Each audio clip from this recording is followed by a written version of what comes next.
ಇಲ್ಲಿ semiconductors, there are two types of semiconductors again, intrinsic semiconductors and extrinsic semiconductors. Intrinsic semiconductors ಅಂದ್ರೆ ಏನು, already explain. ಸ್ಟೈಕಿಯೋಮೆಟ್ರಿಕ್ defects ಹೇಳ್ಬೇಕಾದ್ರೆ they are called as intrinsic defects ಅಂತ ಹೇಳ್ತೀವಿ. Intrinsic ಅಂದ್ರೆ ತನ್ನಿಂದ ತಾನೇ ಆಗೋದು, ತನ್ನಿಂದ ತಾನೇ ಸೆಮಿಕಂಡಕ್ಟರ್ಸ್ ಆಗಿ ಬಿಹೇವ್ ಮಾಡೋಣ ಇಂಟ್ರೆನ್ಸಿಕ್ ಸೆಮಿಕಂಡಕ್ಟರ್ಸ್ ಅಂತೀವಿ. ಸಪೋಸ್ ಯಾವುದಾದ್ರು ಒಂದು ಸಬ್ಸ್ಟೆನ್ಸ್ನ ಆ್ಯಡ್ ಮಾಡಿದ್ರೆ, ಇಂಪ್ಯೂರಿಟೀಸ್ನ ಆ್ಯಡ್ ಮಾಡಿದಾಗ ಅಥವಾ ಯಾವುದಾದ್ರು ಎಕ್ಸ್ಟರ್ನಲ್ ಸಬ್ಸ್ಟೆನ್ಸ್ನ ಆ್ಯಡ್ ಮಾಡಿದಾಗ ಸೆಮಿಕಂಡಕ್ಟರ್ ಪ್ರಾಪರ್ಟಿ ಬಂದರೆ ಅದಕ್ಕೆ those are called extrinsic semiconductors. So there are two types of semiconductors, intrinsic and extrinsic semiconductors. Intrinsic semiconductors are usually group 14 elements. Carbon is an exception. Carbon is different from all other elements. ಹಂಗಾಗಿ carbon ನ ಬಿಡ್ತೀವಿ. ಉಳಿದಿದ್ದು ಯಾವುದು, silicon and germanium. These are very much important. ಇಲ್ಲಿ silicon ಮತ್ತೆ germanium ಅಲ್ಲಿ ಯಾವ ತರ ಬಾಂಡಿಂಗ್ ಇರುತ್ತೆ ಅಂದ್ರೆ, since they exhibit valency of 4, so they form covalent bonds. I can write like this. I hope you can understand.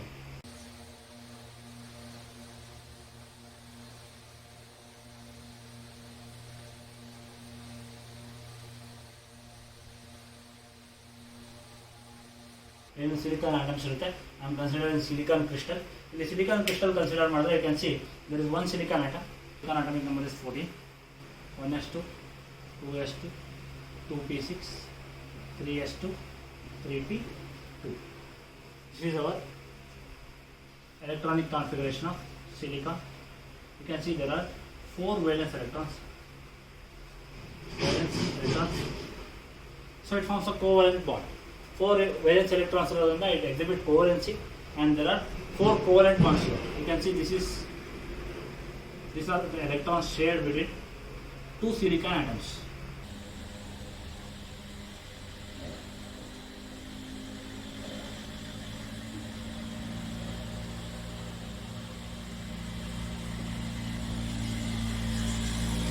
So you can see every silicon atom is having 1, 2, 3, 4 valence electrons, and it is covalently bonded with another 4 electrons. That is here 1, another 2, 3, 4.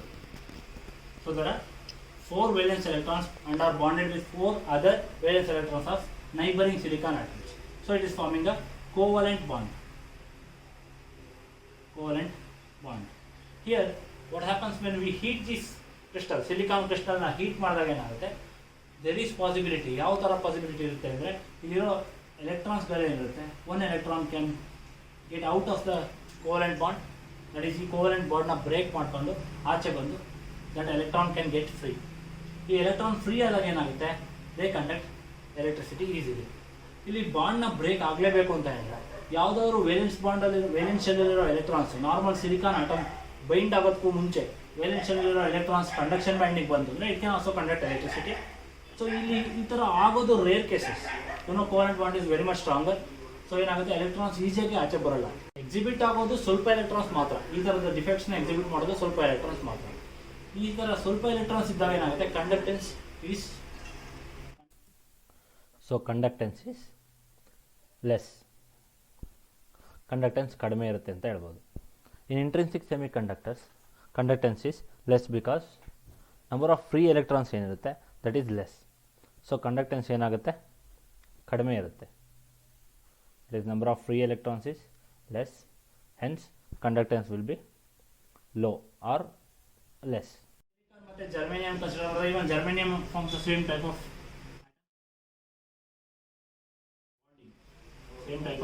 covalent bonding. Since it is of 2, I guess 32, 1s2, 2 is, or I can write argon 18, 3d10, 4s2, 4p2. This is a germanium configuration. So the same type of bonding happens here.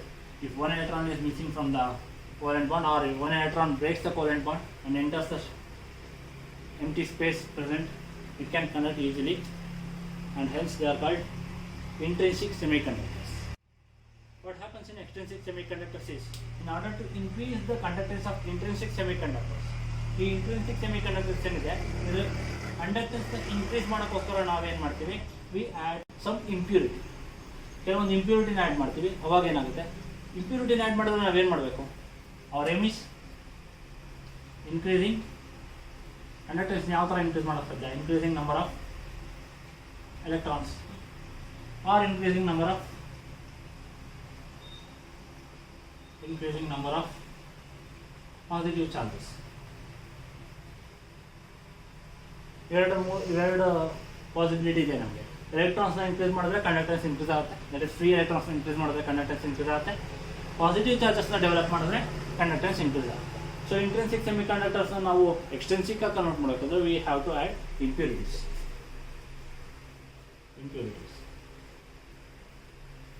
This process of adding impurities in order to enhance the conductance of semiconductors is called doping. That is called doping. Doping is enhancing the performance. Impurities na add ಮಾಡ್ಕೊಂಡು performance ನ enhance ಮಾಡ್ಕೊಳ್ಳೋದಕ್ಕೆ ನಾವು doping ಅಂತೀವಿ. ಯಾವ ಥರ athletes doping ಮಾಡ್ಕೊಂಡು ಅವ್ರ ಸ್ಟ್ರೆಂತ್ನ enhance ಮಾಡ್ತಿರ್ತಾರೆ, ಅದೇ ರೀತಿ ಇಲ್ಲಿ ಇಂಟ್ರಿನ್ಸಿಕ್ ಸೆಮಿ ಕಂಡಕ್ಟರ್ಸ್ಗೆ ನಾವು ಇಂಪ್ಯೂರಿಟೀಸ್ನ ಆ್ಯಡ್ ಮಾಡಿದ್ರೆ, ದಟ್ ಈಸ್ ಡೋಪಿಂಗ್ ಮಾಡಿದ್ರೆ ಅವ್ರದ್ದು ಕಂಡಕ್ಟೆನ್ಸ್ ಏನಾಗುತ್ತೆ, ಇನ್ಕ್ರೀಸ್ ಆಗುತ್ತೆ. So doping is the process of increasing or enhancing the conductance of semiconductors by adding suitable impurities. Again I am repeating, doping is a process of enhancing the conductance of semiconductors by adding some impurities, that is suitable impurities. So that is nothing but your doping. So we will study about extrinsic semiconductors.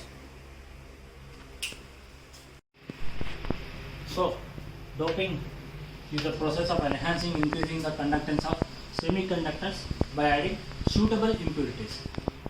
You can't add any impurities, you should add suitable impurities to increase conductance. This is called doping, and the impurity added is called dopant. ಯಾವ ಇಂಪ್ಯೂರಿಟಿನ add ಮಾಡಿ ನೀವು ಕಂಡಕ್ಟನ್ಸ್ನ increase ಮಾಡ್ತಿದ್ದೀರಾ, ಆ ಇಂಪ್ಯೂರಿಟಿನ ನಾವು ಏನ್ತೀವಿ, ಡೋಪೆಂಟ್ ಅಂತ ಹೇಳಿ.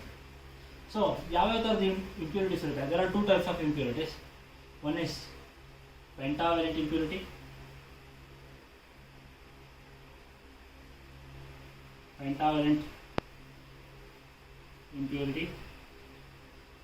other one is trivalent impurity. The name itself indicates it is pentavalent, that means valency should be 5, penta, that means 5 valence electrons should be there, and it is trivalent, that is 3 valence electrons should be there. So in order to form bond with silicon, you need 4 electrons, whereas here we are adding 5 pentavalent impurity and trivalent impurity, that is 5 valence electrons and 3 valence electrons. If there are 5 valence electrons, then it will be having 1 electron in excess, whereas here 1 electron will be deficient. So this pentavalent impurity and trivalent impurity are group 15 elements. Those are phosphorus, arsenic, antimony, bismuth. These are the pentavalent impurities. Whereas this one is group 13. So in group 13 we have boron, aluminum, gallium and indium. So these are pentavalent impurities and these are trivalent impurities. If we add these pentavalent impurities into silicon or germanium, it will get converted into n-type semiconductor, small n-type semiconductor. So if we add trivalent impurity to silicon and germanium, then those will get converted into p-type semiconductor. What does this n indicate? N indicates negative, that is electrons. Electrons are charge carriers. The electrons are the main reason for conductance, whereas here positive, that is positive charges, that is those are called holes. I'll explain it later. Holes are the conductors, maximum conductors in the p-type semiconductors. Please keep it in mind. There are two types of impurities, that is pentavalent impurity and trivalent impurities. Pentavalent impurities are group 15 elements with 5 valence electrons. Trivalent impurities are group 13 elements with 3 valence electrons. Those are phosphorus, arsenic, antimony, bismuth. Whereas group 13 is boron, aluminum, gallium and indium. when we add pentavalent impurities to silicon and germanium, they will form n-type semiconductors. That is electron excess impurity. Electron excess impurity. And if we add trivalent impurities like boron, aluminum, gallium and indium to silicon and germanium, it forms electron deficit impurities, or electron excess semiconductor, electron deficit semiconductor. Those are called n-type semiconductors and p-type semiconductors respectively. So now we'll learn about n-type semiconductors. So this is our intrinsic semiconductor, and this is our n-type and p-type semiconductor, which is incomplete now, as of now, which is incomplete. Here you can see this is intrinsic semiconductor. The silicons are bonded with the same silicons with 4 covalent bonds. Every silicon atom is bonded with 4 other silicon atoms through covalent bonds. That means it has 4 valence electrons bonded with other 4 valence electrons of other silicon atoms. So these are the electrons. This is indicated as covalent bond. It indicates covalent bond.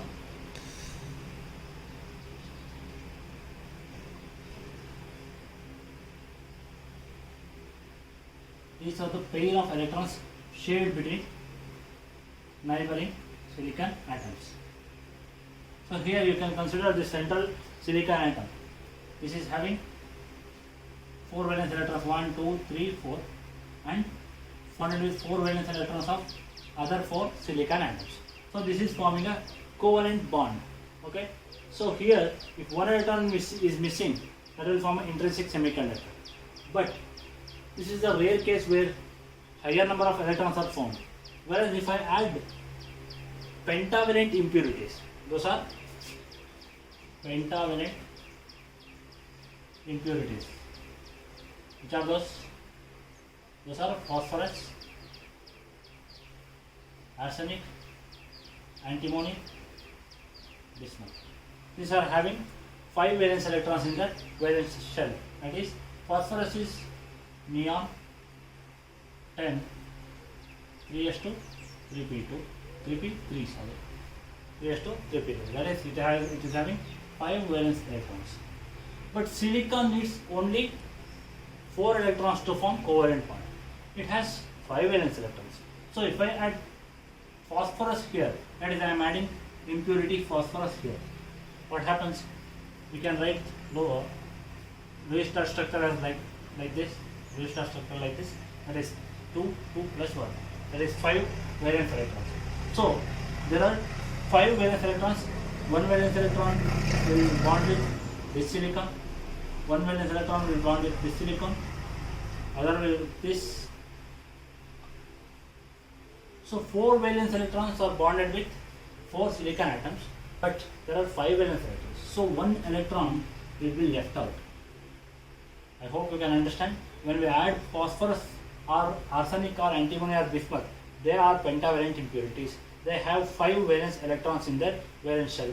So if I add phosphorus in between silicon, if I replace 1 silicon atom in the crystal structure with phosphor, it will be having 5 valence electrons. But silicon atoms around needs only 4 valence electrons, that is 4 electrons to form covalent bonds. See here, it needs only 4 valence electrons to form 4 covalent bonds. And there is 1 extra electron from phosphor. This is that extra electron. So here electron is in excess. So this electron is not occupying any orbital. This electron is not present in any bond. So it is free to move. This electron may move from here to here, or from here to here, or from here to here, or here. Like that, it can move freely. In this structure, electron can move freely. So it forms conductance. It leads to conductance. Previously, there was a rare case. That is, if you consider here, in this number of silicon atoms can give us to only 1 electron which is free.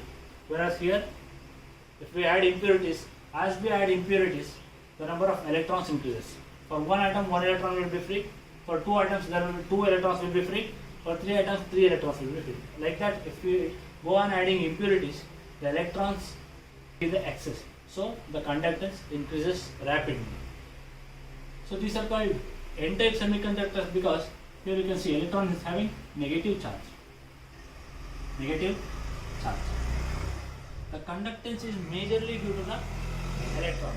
That is, the flow of electron is constituting the current. Hence it is called as N-type semiconductors or electron excess semiconductors. This is formed by pentavalent impurities. I'll explain it once again. ಇಲ್ಲಿ ಏನಾಗುತ್ತೆ, suppose ಇದು intrinsic semiconductor ತಗೊಳ್ಳಿ.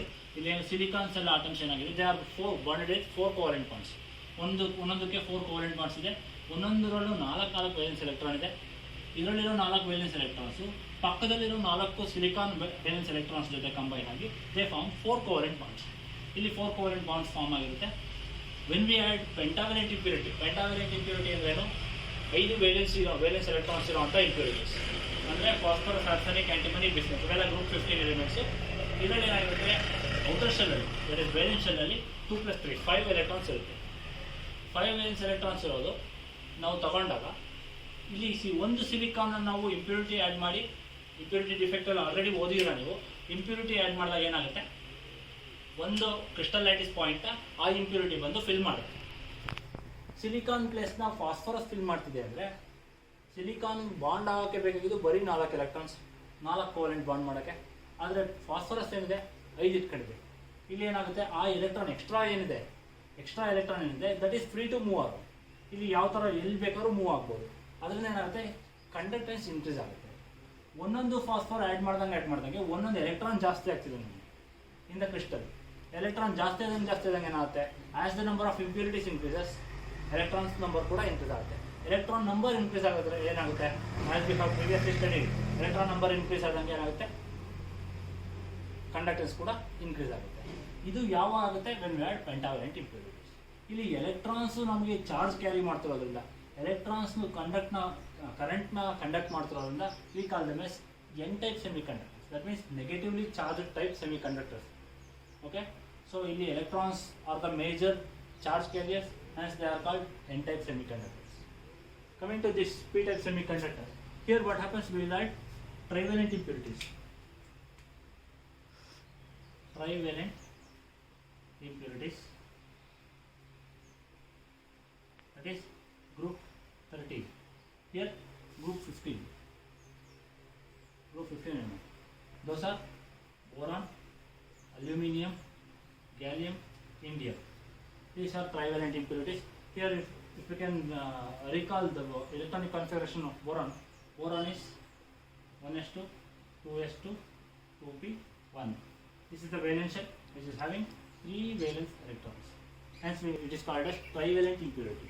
ಈ trivalent ಇಂಪ್ಯೂರಿಟಿನ ನಾವು add ಮಾಡಿದ್ರೆ ಏನಾಗುತ್ತೆ, suppose we are adding boron here, ಇಲ್ಲಿ ಬೋರಾನ್ ಆ್ಯಡ್ ಮಾಡ್ತೀವಿ. ನಮಗೆ ಬೇಕಾಗಿರೋದೆಷ್ಟು, if we have to form 4 covalent bonds, 4 covalent bond form ಮಾಡಬೇಕು ಕ್ರಿಸ್ಟಲ್ ಕಂಪ್ಲೀಟ್ ಆಗುತ್ತೆ. ಎಷ್ಟು ಬೇಕು, 4 ಎಲೆಕ್ಟ್ರಾನ್ ಬೇಕು. ಬೋರಾನ್ ಹತ್ರ ಎಷ್ಟಿದೆ, 1, 2, 3. ಸಿಲಿಕಾನ್ ಜೊತೆ ಸೇರ್ಕೊಂಡು ಏನು ಮಾಡ್ತೀವಿ, 3 ಕೋವೆಲೆಂಟ್ ಬಾಂಡ್ನ ಫಾರ್ಮ್ ಮಾಡ್ತೀವಿ. ಬಟ್ ಬೋರಾನ್ ಹತ್ರ ಇರೋದು ಬರೀ 3 ವೇಲೆನ್ಸ್ ಎಲೆಕ್ಟ್ರಾನ್ ಅಷ್ಟೇ. It has only 3 valence electrons. It is short of 1 more valence electron to form this bond. ಈ ಬಾಂಡ್ ಫಾರ್ಮ್ ಮಾಡೋಕ್ಕೆ ಬೋರಾನ್ ಹತ್ರ 1 ಎಲೆಕ್ಟ್ರಾನ್ ಇಲ್ಲ, ಸಿಲಿಕಾನ್ ಹತ್ರ ಇದೆ. ಸಿಲಿಕಾನ್ ಇಸ್ ಟೆಟ್ರಾವೆಲೆಂಟ್, ಹಂಗಾಗಿ ಏನಾಗುತ್ತೆ, ಸಿಲಿಕಾನ್ ಎಲ್ಲದಕ್ಕೂ ಇದೇ ಇರುತ್ತೆ. ಸೊ ಇಲ್ಲಿ ಇರುತ್ತೆ ಎಲೆಕ್ಟ್ರಾನ್. ಬಟ್ ಬೋರಾನಲ್ಲಿ ಏನಾಗಿದೆ, ಇಟ್ ಈಸ್ ಎಲೆಕ್ಟ್ರಾನ್ ಡೆಫಿಸಿಟ್. ಇಲ್ಲಿ ಒಂದು ಎಲೆಕ್ಟ್ರಾನ್ ಇರಬೇಕಾಗಿತ್ತು ಬೋರಾನ್ ಹತ್ರ, ಆದರೆ ಇಲ್ಲ. ಸೊ ಏನಾಯಿತು, ಇಲ್ಲಿ ಎಲೆಕ್ಟ್ರಾನ್ ಇರಬೇಕಾಗಿದ್ದು ಇಲ್ಲ. That is electron is absent. Electron is absent ಅಂದರೆ ನಾವು ಏನರಿಂದ ರೆಪ್ರೆಸೆಂಟ್ ಮಾಡ್ತೀವಿ, we represent it by positive charge. ಇದನ್ನ ಎಲ್ಲರೂ ಕಲ್ತಿದ್ದೀರಾ. ಸೋಡಿಯಂ ಆಟಮ್ನ ಕನ್ಸಿಡರ್ ಮಾಡಿ, ಸೋಡಿಯಂ ಆಟಮಿಂದ 1 ಎಲೆಕ್ಟ್ರಾನ್ ರಿಮೂವ್ ಮಾಡಿದ್ರೆ, ಸೋಡಿಯಂ ಆಟಮಲ್ಲಿ ಯೂಶಲಿ ಗ್ರೌಂಡ್ ಸ್ಟೇಟಲ್ಲಿ 1 ಎಲೆಕ್ಟ್ರಾನ್ ಇರಬೇಕಾಗಿತ್ತು. ಬಟ್ ಅಯಾನ್ ಆದಾಗ ಅದರಲ್ಲಿ 1 ಎಲೆಕ್ಟ್ರಾನ್ ಇರಲ್ಲ. ಸೊ ಅದನ್ನು ನಾವೇನಂತೀವಿ, ಸೋಡಿಯಂ ಪಾಸಿಟಿವ್ ಅಂತ ಇಂಡಿಕೇಟ್ ಮಾಡ್ತೀವಿ, Na+ ಅಂತ. ಅಂದರೆ ಇಟ್ ಈಸ್ 1 ಎಲೆಕ್ಟ್ರಾನ್ ಡಿಫಿಸಿಟ್ ಅಂತ ದ್ಯಾನ್ ಗ್ರೌಂಡ್ ಸ್ಟೇಟ್. ಇಲ್ಲೂ ಕೂಡ ಅದೇ, ಎಲೆಕ್ಟ್ರಾನ್ ಇಲ್ಲಿ ಇರಬೇಕಾಗಿತ್ತು ಬಟ್ ಇಲ್ಲ. So it is electron deficit. That means it gains positive charge. It is positive charge with respect to electron. I am telling you with respect to electron. ಇಲ್ಲಿ electron ಇರಬೇಕಾಗಿತ್ತು, ಇಲ್ಲ, ಹಂಗಾಗಿ it is having positive charge, that is electron deficit. It indicates electron deficiency. ಈ electron deficit ಸೈಟ್ನ ನಾವೇನಂತೀವಿ, ಈ ಕಾಲ್ it as hole ಅಂತ ಹೇಳ್ತೀವಿ. ಎಲ್ಲಿ electron ಇರಬೇಕಾಗಿತ್ತು ಅಲ್ಲಿ ಎಲೆಕ್ಟ್ರಾನ್ ಇಲ್ಲ, ದಟ್ ಮೀನ್ಸ್ ಎಲೆಕ್ಟ್ರಾನ್ ಡಿಫಿಷಿಯಂಟ್ ಇರೋದನ್ನ ನಾವೇನಂತೀವಿ, we call it as hole. Since there is no negative charge and it is with respect to electron, it is termed as positive charge. ಇಲ್ಲಿ positive charge ಅಂತ ಹೇಳ್ತೀವಿ. Hole is always positively charge. ಇಲ್ಲಿ ಏನಾಗುತ್ತೆ, ಒಂದು boron ಹತ್ರ ಇನ್ನೊಂದು electron ಇರಬೇಕಾಗಿತ್ತು, ಈ ಬಾಂಡ್ ಫಾರ್ಮ್ ಮಾಡಿದೆ. 4 ಬಾಂಡ್ ಫಾರ್ಮ್ ಮಾಡಬೇಕು ಅಂದ್ರೆ 4 ಎಲೆಕ್ಟ್ರಾನ್ ಇರಬೇಕಾಗಿತ್ತು, ಬಟ್ 3 ಬಾಂಡ್ ಫಾರ್ಮ್ ಮಾಡಿದೆ, ಅದ್ರ ಹತ್ರ 3 ವೇಲೆನ್ಸ್ ಎಲೆಕ್ಟ್ರಾನ್ ಇದೆ. ಇನ್ನೊಂದು ವೇಲೆನ್ಸ್ ಎಲೆಕ್ಟ್ರಾನ್ ಇಲ್ಲ ಅದ್ರ ಹತ್ರ, ಹಂಗಾಗಿ ಏನಾಗಿರುತ್ತೆ, ಆ ಬಾಂಡ್ ಫಾರ್ಮ್ ಆಗಿರಲ್ಲ. ಈ ಬಾಂಡ್ ಫಾರ್ಮ್ ಆಗಿರಲ್ಲ ಅಂದರೆ ಇಲ್ಲೊಂದು ಎಲೆಕ್ಟ್ರಾನ್ ಇರಬೇಕಾಗಿತ್ತು ನಮಗೆ ಬಾಂಡ್ ಫಾರ್ಮ್ ಆಗೋಕ್ಕೆ, ಸೊ ಅಲ್ಲಿಲ್ಲ. ಅಂದರೆ ಇಲ್ಲಿ ಇರಬೇಕಾಗಿದ್ದು ಇಲ್ಲ ಅಂದರೆ we indicate by positive charge in chemistry. ಆ ಪಾಸಿಟಿವ್ ಚಾರ್ಜ್ನ ನಾವೇಂತೀವಿ ಡಿಫಿಷಿಯನ್ಸಿನ ಇಂಡಿಕೇಟ್ ಮಾಡೋಕ್ಕೆ ಯೂಸ್ ಮಾಡ್ತೀವಿ. ಇಲ್ಲಿ ಎಲೆಕ್ಟ್ರಾನ್ ಇರಬೇಕಾಗಿತ್ತು, ಇಲ್ಲ ಅಂದರೆ ದಟ್ ಈಸ್ ಪಾಸಿಟಿವ್ಲಿ ಚಾರ್ಜ್. ಆ ಪ್ಲೇಸ್ನ ನಾವೇನಂತೀವಿ, ಆ ಸೈಟ್ ಏನಿದೆ ಅದನ್ನ ನಾವೇಂತೀವಿ ಹೋಲ್ ಅಂತ ಅಂತೀವಿ. Hole is positively charge. ಗೊತ್ತಾಯ್ತಾ? ಇಲ್ಲಿ ಏನಾಗುತ್ತೆ, ಆಲ್ರೆಡಿ ನಾವು ಕಲ್ತಿರೋ ಥರ electricity can be conducted by positive charge or negative charge. Charges ಇರಬೇಕಷ್ಟೇ. ಸೊ ಇದನ್ನು ನಾವು ಪಾಸಿಟಿವ್ ಚಾರ್ಜ್ ಅಂತ ಅಸ್ಯೂಮ್ ಮಾಡ್ಕೊಂಡ್ರೆ ಇದು ಕೂಡ ಕಂಡಕ್ಟ್ ಮಾಡಬೇಕು, ಹೌದಲ್ವ? ಇದು ಕೂಡ ಎಲೆಕ್ಟ್ರಿಸಿಟಿನ ಕಂಡಕ್ಟ್ ಮಾಡಬೇಕು. ಈಗ ಕೆಲವರಿಗೆ ಡೌಟ್ ಬರುತ್ತೆ, ಸರ್ ಇಲ್ಲಿ ಕಂಡಕ್ಟ್ ಮಾಡೋಕ್ಕೆ ಅಲ್ಲಿ ಯಾವುದು ಏನು ಪಾರ್ಟಿಕಲೇ ಇಲ್ಲ ಅಂದರೆ how can it conduct sir ಅಂತ. ಅವರ ಡೌಟ್ ಇಸ್ ಎಕ್ಸಾಕ್ಟ್ಲಿ ರೈಟ್. ಇಲ್ಲಿ ಯಾವುದು ಪಾರ್ಟಿಕಲ್ ಇಲ್ಲ, ಹಂಗಾಗಿ ಇದು ಕಂಡಕ್ಟ್ ಮಾಡ್ತಿದೆ ಅಂದರೆ ಇಲ್ಲಿರೋ ಪಾರ್ಟಿಕಲ್ ಕಂಡಕ್ಟ್ ಮಾಡ್ತಿದೆ ಅಂತ ಅಲ್ಲ. ಈ ಪಾಸಿಟಿವ್ ಹೋಲ್ ಇತ್ತು ಅಂದರೆ it is electron deficient. Electron deficient ಅಂತ ಇತ್ತು ಅಂದರೆ ನೆಕ್ಸ್ಟ್ ಏನು ಮಾಡುತ್ತೆ, ಈ ಬೋರಾನ್ ಪಕ್ಕದಲ್ಲಿರೋ ಬೋರಾನ್ ಏನು ಮಾಡುತ್ತೆ, ಅದು ಬೇರೆ ಎಲೆಕ್ಟ್ರಾನ್ಸ್ ಎಲ್ಲರೂ ಇರ್ಬೋದು, ಅದು ಇಲ್ಲಿರೋ ಎಲೆಕ್ಟ್ರಾನ್ ಇಲ್ಲಿ ಶಿಫ್ಟ್ ಆಗುತ್ತೆ. ಪಾಸಿಬಿಲಿಟಿ ಇದು ನಿಮ್ಮ ಟೈಮ್ ಕೇಳ್ಕೊಂಡು ಮಾಡಲ್ಲ, ನಿಮ್ಮನ್ನು ಕೇಳ್ಕೊಂಡು ಮಾಡಲ್ಲ.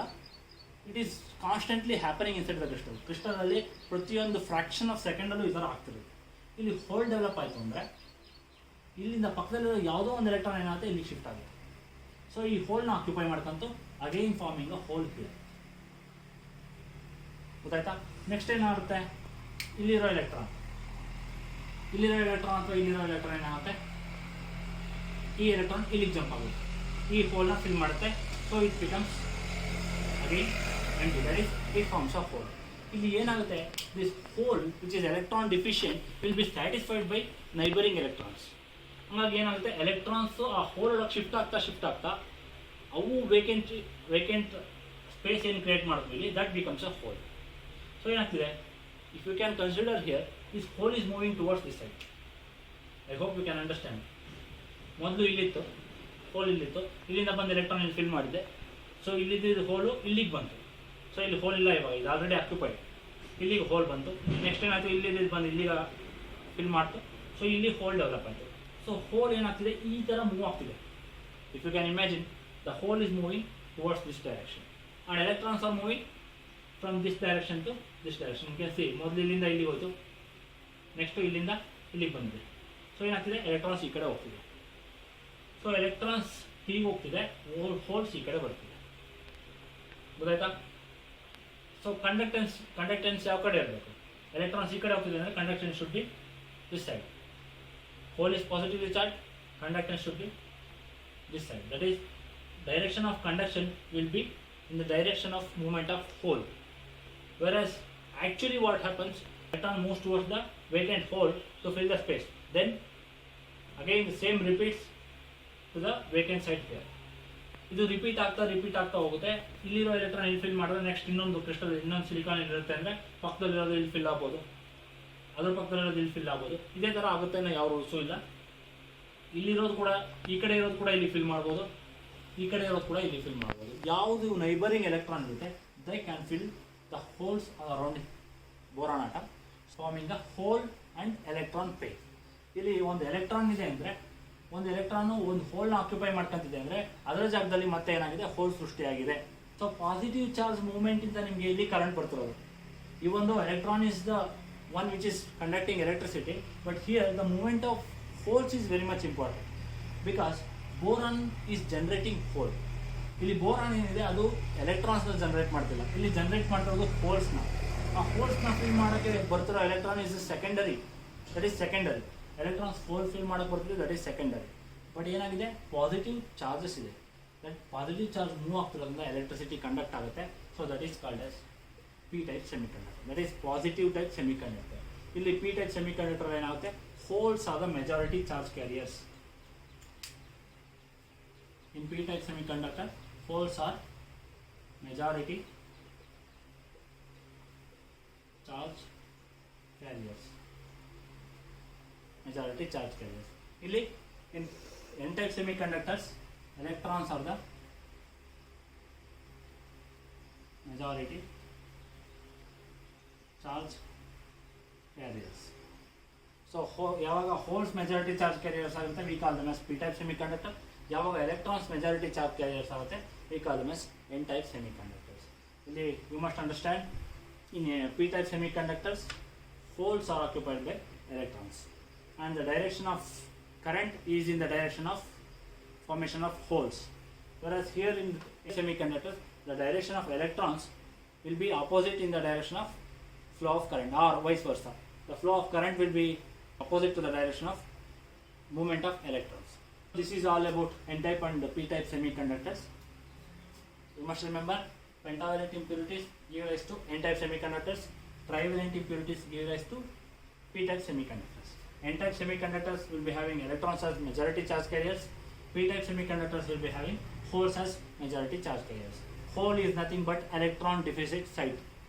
Electron deficit site is called as hole, or the positively charged vacant species is called as hole. Okay, and again you must know the direction of current. Here the direction of current is along the direction of holes, whereas here the direction of current will be opposite to the direction of movement of electrons. This is all about extrinsic semiconductors. These are called extrinsic because the conductance here is conductance here is increased by adding the impurities. Since we are adding impurities, we call them as extrinsic semiconductors. Whereas here in intrinsic semiconductors, they occur due to the shift of electrons from inside their lattice. This is called intrinsic semiconductors, and it is all about extrinsic and intrinsic semiconductors. So now we have completed n-type and p-type semiconductors. Those are extrinsic semiconductors. While coming to intrinsic semiconductors, we have only silicon and germanium. Intrinsic semiconductor alli silicon ಮತ್ತು germanium ಮಾತ್ರ elemental form ಅಲ್ಲಿ ನಮಗೆ ಸಿಕ್ಕಿದೆ, that means identified. ಅಂದರೆ 1980s 1990s ವರೆಗೂ ಏನಿತ್ತು, silicon ಮತ್ತು germanium are the only semiconductor devices which were used. Actually semiconductor ಡಿವೈಸನ್ನು ಯೂಸ್ ಮಾಡೋಕ್ಕೆ ಸ್ಟಾರ್ಟ್ ಮಾಡಿದ್ದೆ ಸಿಲಿಕಾನ್ ಮತ್ತು ಜರ್ಮೇನಿಯಮಿಂದ. ಇವಾಗ ಏನಾಗಿದೆ, ಸಿಲಿಕಾನ್ ಮತ್ತು ಜರ್ಮೇನಿಯಂ ಜೊತೆಗೆ ಇದೇ ಥರ ಪ್ರಾಪರ್ಟೀಸ್ ಬರುವಂಥ ಕೆಮಿಕಲ್ ಕಾಂಪೌಂಡ್ಸ್ನ ರೆಡಿ ಮಾಡಿದ್ದಾರೆ. This is where solid state is very important. ಈ ಸಿಲಿಕಾನ್ ಮತ್ತು ಜರ್ಮೇನಿಯಂ ಬರೀ 2 ಆಟಮ್ಸ್ ಮಾತ್ರ ಸೆಮಿಕಂಡಕ್ಟರ್ ಪ್ರಾಪರ್ಟಿ ಪ್ರೊಸೆಸ್ ಮಾಡೋ ಥರ ಇದ್ದರೆ ಏನಾಗ್ತಿತ್ತು, ಇವಾಗ ರಿಸ್ಟ್ರಿಕ್ಟೆಡ್ ಸಿಲಿಕಾನ್ ಆ್ಯಂಡ್ ಜರ್ಮೇನಿಯಂ. ಕಷ್ಟದಲ್ಲಿ ಏನಾಗ್ತಿತ್ತು, ನೀವು ಸಿಲಿಕಾನ್ ಜರ್ಮೇನಿಯಂನಲ್ಲೇ ಸೆಮಿಕಂಡಕ್ಟರ್ಸ್ ಮಾಡ್ಕೊಂಡು ಕೂರ್ತಿದ್ರೆ ಏನಾಗ್ತಿತ್ತು, ಸಿಲಿಕಾನ್ ಜರ್ಮೇನಿಯಂ ಯಾವತ್ತೋ ಒಂದಿನ ಎಕ್ಸ್ಟಿಂಟ್ ಆಗೋಗ್ತಿತ್ತು. ಸೊ ಕೆಮಿಸ್ಟ್ಸ್ ಏನು ಮಾಡಿದ್ರು, they tried developing compound which is similar to silicon and germanium. ಈ ಥರ ಮಾಡಬೇಕಾದ್ರೆ ದೇ consider group 13 and group 15 elements. Group 13 ಮತ್ತು ಗ್ರೂಪ್ 15 ಎಲಿಮೆಂಟ್ಸ್ನ ಕಂಬೈನ್ ಮಾಡಿ ದೇ ಫಾರ್ಮ್ ದ ಕಾಂಪೌಂಡ್. ಈ ಕಾಂಪೌಂಡ್ ಸ್ಪೆಷಾಲಿಟಿ ಏನಂದರೆ, it has 4 valence electrons. 4 valence electrons, that means ಇಲ್ಲಿ 4 ವೇಲೆನ್ಸ್ ಎಲೆಕ್ಟ್ರಾನ್ಸ್ ಆಯಿತು. So this get similar to silicon and germanium crystals. Aluminium group 15 is phosphorus, so forming ALP. This is the compound which exhibits 4 valence electrons and can be considered as intrinsic semiconductors. Aluminium, phosphorus ಆದಮೇಲೆ gallium, arsenic, gallium ಆದಮೇಲೆ indium, then arsenic ಆದಮೇಲೆ antimony, that is Sb. So these are the several type of compounds formed in order to get the similarities of silicon and germanium. So these three now have the properties as same that of silicon and germanium. ಮೊದಲೇನು ಮಾಡಿದ್ರು, silicon ಮತ್ತು germanium ಮಾತ್ರ intrinsic semiconductors ಆಗಿ work ಆಗ್ತಿತ್ತು. Intrinsic semiconductors ಆಗಿ work ಆಗಿರೋದ್ರಿಂದ ಅದನ್ನೇ use ಮಾಡ್ತಾ ಕೂತ್ರೆ ಇಡೀ ಅರ್ಥಲ್ಲಿ ಸಿಲಿಕಾನ್ ಮತ್ತು ಜರ್ಮೇನಿಯಂ ಎಕ್ಸ್ಟೆಂಟ್ ಆಗೋ ಚಾನ್ಸಸ್ ಇರುತ್ತೆ. ಅಂದರೆ ಇವಾಗ ಆಗದಲ್ಲೇ ಇದ್ರು ಫ್ಯೂಚರಲ್ಲಿ ಇರುತ್ತೆ. ಸೊ ಸೊ ಅದಕ್ಕೆ ನಾವು ಒಂದು ಆಲ್ಟರ್ನೇಟಿವ್ ಮೆಥಡ್ ಕಂಡು ಇಟ್ಕೊಬೇಕು. So those alternative methods are this. Group 13 ಮತ್ತು ಗ್ರೂಪ್ 15 ಎಲಿಮೆಂಟ್ಸ್ನ ಕಂಬೈನ್ ಮಾಡಿದಾಗ will get compounds which are having 4 valence electrons and behaving same as that of silicon and germanium. So it forms Al, and when Al and P combine, Al ಮತ್ತು P combine ಮಾಡಿದಾಗ we'll get Alp which behaves very much similar to silicon. So the same thing happens when we combine gallium and arsenic and indium and antimony. ಇವಿಷ್ಟು combine ಮಾಡಿದಾಗ ಈ compounds ಏನು form ಆಗಿದೆ, these compounds are similar to silicon and germanium. So ಬೇರೆ ಬೇರೆ compounds should be intrinsic semiconductor ನಾವು desire ಅಂತ ಅದನ್ನು ಇವು ಫುಲ್ಫಿಲ್ ಮಾಡುತ್ತೆ. So these are intrinsic semiconductors which are artificially prepared. These were available in elemental form. So next is conductors. Next is conductors. Semiconductors ಆಯಿತು. Semiconductors ಆಗಿದ್ದು conductors ಆಗಿ behave ಮಾಡೋ extremely well conductors ಆಗಿ behave ಮಾಡೋ ಯಾವುವು ಅಂದರೆ there are some ReO3. This is a special case. Rhenium oxide.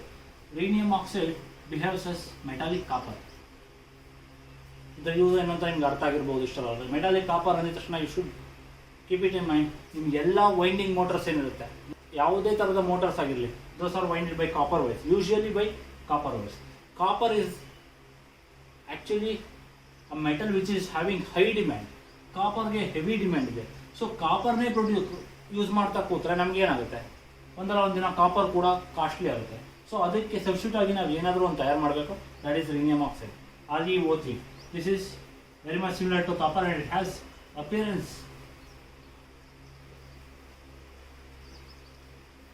ಕೂಡ copper ತರನೇ ಬರುತ್ತೆ. Usually rhenium oxide is similar to that of copper in terms of conductivity as well as in terms of appearance. And there are some compounds which are VO2, VO3, VO5. These are vanadium oxides. These vanadium oxides have special property of behaving conductors as well as insulators. ಈ ಒಂದು property observe ಮಾಡಬೇಕು. Conductors ಮತ್ತು semi conductors ಆಗಿ ಆದರೆ ನಮಗೇನು use ಇಲ್ಲ. Because semi ಕಂಡಕ್ಟರ್ಸಿಂದ conductors ಮಾಡೋದು, ಕಂಡಕ್ಟರ್ಸಿಂದ ಸೆಮಿ ಕಂಡಕ್ಟರ್ ಮಾಡೋದು it's not a big deal. ಆದರೆ ವೆನಡಿಯಮ್ ಆಕ್ಸೈಡ್ಸ್ ಯಾವ ಥರ ಪ್ರಾಪರ್ಟಿ ಎಕ್ಸಿಬಿಟ್ ಮಾಡುತ್ತೆ ಅಂದರೆ at some temperature T1 it exhibits conducting property and behaves as conductors. At some temperature T2 it behaves as insulators. ಅಂದರೆ ಒಂದೊಂದು ಟೆಂಪರೇಚರ್ಲಿ ಒಂದೊಂದು ಥರ ಬಿಹೇವ್ ಆಗುತ್ತೆ vanadium oxides. These are solid crystalline compounds. ಈ ಕ್ರಿಸ್ಟಲೈನ್ ಕಾಂಪೌಂಡ್ಸ್ ಏನಾಗುತ್ತೆ, they exhibit different kinds of properties. Conductor ಆಗಿದ್ದು insulator ಆಗ್ತಿದೆ ಅಂದರೆ ಇಟ್ ಹ್ಯಾಸ್ ಬಿಗ್ ಡೀಲ್. ಅದರಿಂದ ನಮಗೆ ಬೇರೆ ಬೇರೆ ಥರದ ಉಪಯೋಗ ಇರುತ್ತೆ. ಸಪೋಸ್ ಒಂದು ಎಕ್ಸಾಂಪಲ್ ಕೊಡ್ತೀನಿ, that is not actually practically possible ಇದೆಯೋ ಇಲ್ವೋ ಗೊತ್ತಿಲ್ಲ, but you can imagine. Suppose if you are in a bank, ಯಾವುದೋ ಒಂದು ಬ್ಯಾಂಕ್ ಇದೆ ಅಥವಾ ಯಾವುದೋ ಒಂದು ಸ್ಟೋರ್ ಇದೆ, ಆ ಸ್ಟೋರ್ ಒಳಗಡೆ ಇಲ್ಲೆಲ್ಲೋ ಒಂದು ರೂಮ್ ಒಳಗಡೆ ನೀವೇನು ಮಾಡಿದ್ರೆ ಏನೋ ಒಂದು ಇಂಪಾರ್ಟೆಂಟ್ ಥಿಂಗ್ನ ಪ್ಲೇಸ್ ಮಾಡಿದ್ದೀರ. ಸೊ ಇದನ್ನು ನೀವು ಪ್ರೊಟೆಕ್ಟ್ ಮಾಡಬೇಕು, ಯಾರೂ ಬರ್ದೇ ಇರೋ ಥರ ನೋಡ್ಕೋಬೇಕು. ವೆನಡಿಯಮ್ ಆಕ್ಸೈಡ್ಸ್ ಏನಿದೆ they behave different at different temperatures. ಇದನ್ನು ನಾನೇನು ಮಾಡ್ತೀನಿ, ಈ ರೂಮ್ನ ವೆನಡಿಯಮ್ ಆಕ್ಸೈಡಿಂದ ಕೋಟ್ ಮಾಡಿರ್ತೀನಿ. ಆಕ್ಸೈಡ್ಸ್ ಯಾವುದಾದ್ರು ಆಗಿರ್ಬೋದು, ವೆನಡಿಯಮ್ ಆಕ್ಸೈಡ್ಸ್ ಕೋಟ್ ಮಾಡಿರ್ತೀನಿ. And I maintain it at some temperature T1 or Tn ಅಂತ ಅನ್ಕೊಳ್ಳಿ. Tn ಟೆಂಪ್ರೇಚರ್ಲಿ ಮೇಂಟೈನ್ ಮಾಡಿದ್ದೀನಿ. At this temperature vanadium oxide acts as insulator. ಈ ರೂಮ್ ಏನಿದೆ, ಈ ರೂಮ್ ಟೆಂಪರೇಚರ್ನ I maintain room temperature Tn ಇಷ್ಟು ಟೆಂಪರೇಚರ್ ಇಟ್ಟಿರ್ತೀನಿ. So it is acting as insulators. Suppose ಯಾರಾದರೂ ಒಬ್ಬ ಆಚೆಯಿಂದ ಬಂದು ಇಲ್ಲಿ ಎಂಟ್ರ್ ಆಗಿ ಟ್ರೈ ಮಾಡಿದ್ರೆ, ಯಾವುದಾದ್ರೂ ಒಬ್ಬ ಬಂದು ಎಂಟ್ರಿ ಆಗಿ ಟ್ರೈ ಮಾಡಿದ್ರೆ ಅಥವಾ ಏನಾದರೂ ಆಗಲಿ, ಏನಾದರೂ ಇನ್ಸ್ಟ್ರೂಮೆಂಟ್ ತಂದು ಎಂಟ್ರಿ ಆಗಿದ್ರೆ, you all know temperature fluctuation ಆಗ್ತದೆ. ಟೆಂಪರೇಚರ್ ಫ್ಲಕ್ಚುಯೇಷನ್ ಆಗ್ಬೋದು. ಟೆಂಪರೇಚರ್ ಫ್ಲಕ್ಚುಯೇಷನ್ ಆಗಿದ ತಕ್ಷಣ ಇದನ್ನು ನಾವು ಯಾವ ಥರ ರೆಡಿ ಮಾಡ್ಬೋದು ಅಂದರೆ ವೆನಡಿಯಮ್ ಆಕ್ಸೈಡ್ನ ಈ ಇನ್ಸುಲೇಟರ್ ಟೆಂಪರೇಚರಿಂದ ಆಚೆ ಬಂದಿದ ತಕ್ಷಣ ಇಟ್ ಕ್ಯಾನ್ ಕಂಡಕ್ಟ್. ಆ ಥರ ರೆಡಿ ಮಾಡ್ಕೊಬೋದು ನಾವು ಬೈ ಮೇಕಿಂಗ್ ಸಮ್ ಮಾಡಿಫಿಕೇಶನ್ಸ್.